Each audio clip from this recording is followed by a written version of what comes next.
దేవుడు ఒక మనిషిని ఎప్పుడు దర్శిస్తాడు? కీర్తనలో ఒక చోట రాసి ఉంటది, అరుణోదయమున దేవుడు ఆ పట్టణమును దర్శించుచున్నాడు.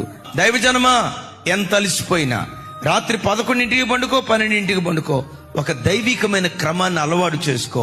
5 గంటల లోపు నీ పడకల మీద నుంచి లేచి ఆకాశ పక్షులు తమ కంఠ ధ్వని దేవునికి వినిపించక మునిపే, మనుషులెవరూ తమ కంఠ ధ్వని దేవునికి వినిపించక మునిపే, నమాజ్ శబ్దం ఇంకా వినిపించక మునిపే నీ ఇంటిలో నుండి నీ కంఠ ధ్వని ఆకాశమందలి దేవునికి వినిపించదువుగాక. అలా నువ్వు వినిపిస్తే ఒక మాట అంట, నీ ఆత్మదీపం ఎందుకు ఆరిపోతుంది? నువ్వు నిరంతరం మండే వ్యక్తిగా ఉంటావు.